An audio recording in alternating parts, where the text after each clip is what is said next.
The first school I went to was called St Joseph's School in Hamilton, and I remember my first day going to school. My older sister left me up to school.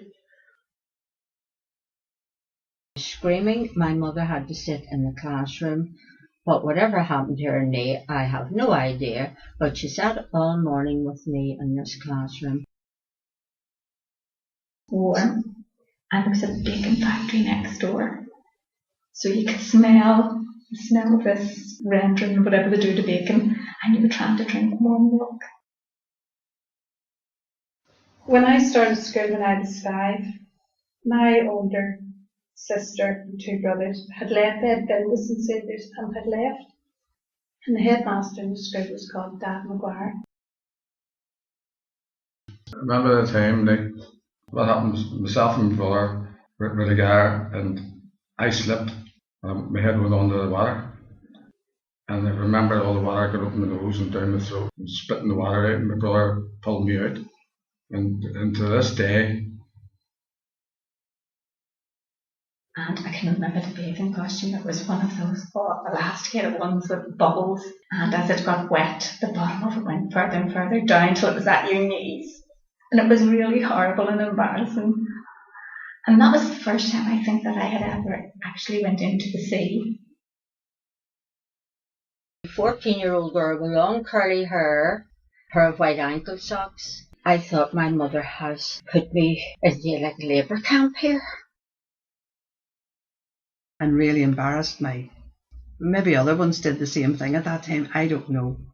Anyway, I got the job and started in Atkinson's, and the office was 4 desks in the office, 3 large glass showcases with ties in them and different things that the firm had been awarded, different prizes and so on.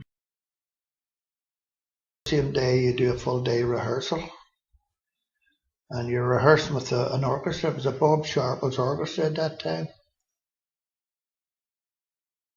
And he gave me 1 square and put the chocolate back in his pocket. So after a wee while I got up and said to him I wanted to go to the toilet.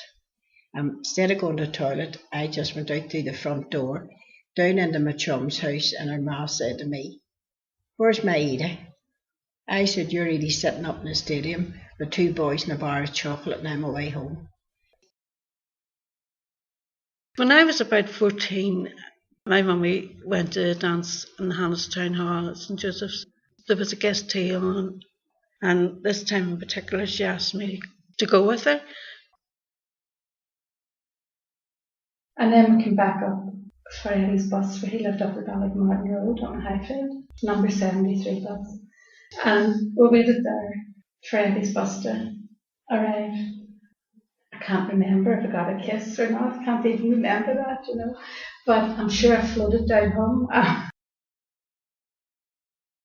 So I worked in every department for a couple of weeks, just basic things like washing lettuce, cutting tomatoes, preparing things, peeling potatoes for the chefs who were there, and they were trying to teach you things as well at the same time. And after a couple of months, I started to really like it and enjoy it. Favourite thing was always to go in the chippy and get fish and chips, and we all went with her. And this is something that I have carried through to my own family, even my own grandchildren, every time I go to town. Cafola's ice cream shop on O'Connell Street, which was famous for its ice cream.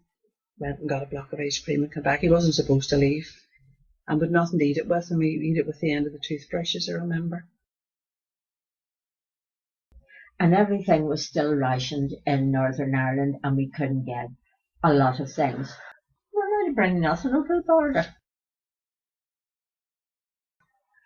There was a notice in the back of the door that says, "Beware of the limbo dancers."